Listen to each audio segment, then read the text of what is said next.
আজকে তোমাদের সাথে পাকা আমের মুগের সন্দেশ রেসিপিটি শেয়ার করব। এই সন্দেশটা খেতে অনেক টেস্টি হয় আর অনেক নরম হয়। তাহলে চলো পাকা আমের সন্দেশের এই রেসিপিটি দেখে নেওয়া যাক। কিছুক্ষণ আগে থেকে আমি কড়াইটা গরম করতে বসিয়ে দিয়েছিলাম। এবার কড়াইতে হাফ কাপ মুগ ডাল দিয়ে দিলাম, আর ডালটা আমি কাপড় দিয়ে ভালো করে মুছে নিয়েছিলাম। গ্যাসের ফ্লেমটা লোতে রেখে ডালটা হালকা করে ভেজে নিতে হবে। ডালটা হালকা লাল করে ভেজে নিয়েছি। এখন ডালটাকে পেস্ট করে নেব।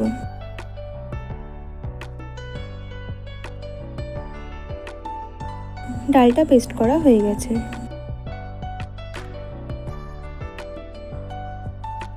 এরপর একটা কড়াইতে 1 চামচের মতো ঘি দিয়ে দিলাম। ঘিটা ভালো করে পুরো কড়াইতে মাখিয়ে নিচ্ছি। এবারে মুগ ডালের পেস্টটা দিয়ে দিলাম। এখন ঘিয়ের সাথে মুগ ডালটা খুব ভালো করে ভেজে নেব। মিডিয়াম ফ্লেমে আমি ডালটাকে ভেজে নিচ্ছি।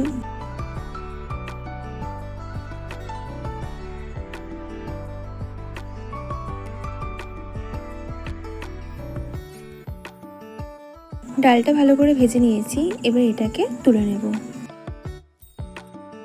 এবারে কড়াইতে 1 বাটি পাকা আমের পাল্প দিয়ে দিলাম, আর এখানে আমি 2টো পাকা আমের পাল্প বার করে নিয়েছিলাম।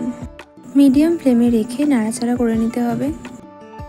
এবারে দিয়ে দিচ্ছি 1 বাটি চিনি। তোমরা যতটা মিষ্টির পরিমাণ চাইবে সেই পরিমাণ চিনিটা দিও। আমের পাল্পটার সাথে চিনিটা খুব ভালো করে মিশিয়ে নিচ্ছি। চিনিটা নাড়াচাড়া করে মেল্ট করে নিতে হবে।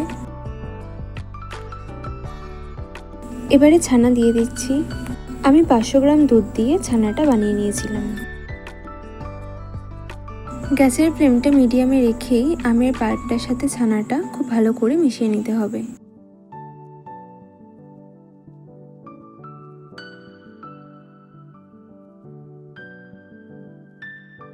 এরপর দিয়ে দিচ্ছি ভেজে রাখা মুগ ডালটা। আবারও সমস্ত কিছু একসাথে খুব ভালো করে মিশিয়ে নিতে হবে।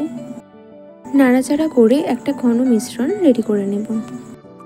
যেগুলো দলা দলা হয়ে রয়েছে সেইগুলো খুন্তির সাহায্যে নাড়াচাড়া করে খুব ভালো করে পেস্ট করে নিতে হবে।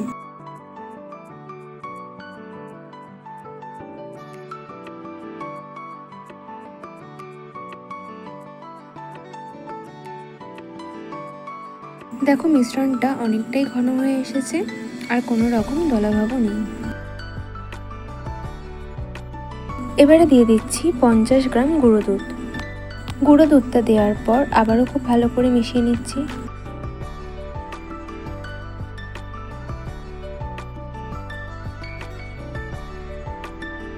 গুঁড়ো দুধটা মিশ্রণটার সাথে খুব ভালো করে মিশিয়ে নিয়েছি।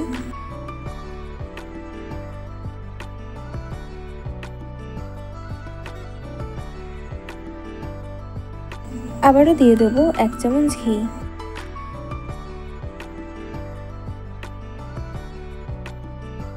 ঘিটা দেওয়ার পর আবারও ভালো করে মিশিয়ে নিতে হবে।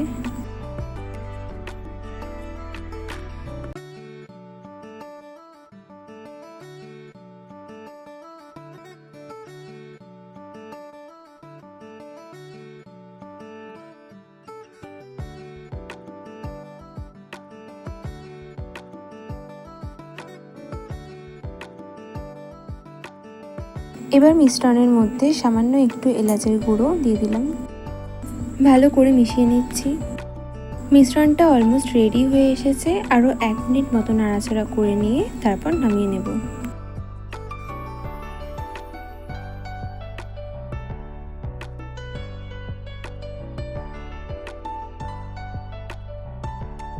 এবারে একটা থালায় সামান্য একটু ঘি নিয়ে নিচ্ছি। একটা ব্রাশের সাহায্যে ঘিটা পুরো থালায় মাখিয়ে নেব।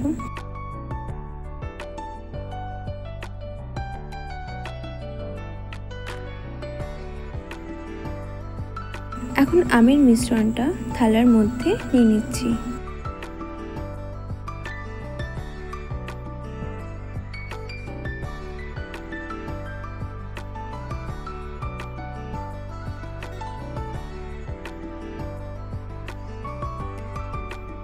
এখন মিশ্রণটা ঠান্ডা হওয়ার জন্য 2 ঘন্টার মতো রেখে দেব।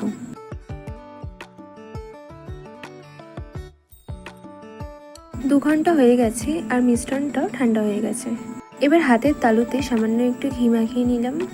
এবার এই মিশ্রণটা থেকে অল্প একটু মিশ্রণ নিয়ে হাতের সাহায্যে গোল পাকিয়ে নেব।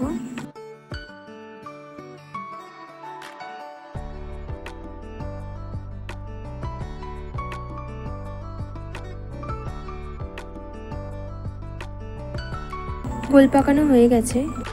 যেহেতু আমার কাছে ছাঁচ ছিল না, তাই আমি লুচি ভাজার ছাঁকনির পেছন দিকটা দিয়ে এই রকম ডিজাইন করে নিচ্ছি। তোমাদের কাছে ছাঁচ থাকলে তোমরা সেটা দিয়েও সন্দেশটা তৈরি করে নিতে পারো। একই রকমভাবে আমি বাদবাকি সন্দেশগুলোও তৈরি করে নেব।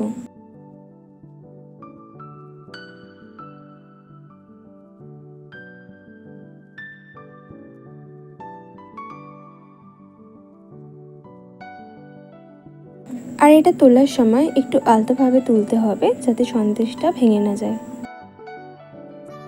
পাকা আমের মুগের সন্দেশ তৈরি হয়ে গেছে। সন্দেশের এই রেসিপিটি তোমাদের কেমন লাগলো অবশ্যই আমাকে কমেন্ট করে জানিও। আর ভিডিওটা ভালো লাগলে একটা লাইক আর আমার ইউটিউব চ্যানেলটি সাবস্ক্রাইব অবশ্যই করে দিও।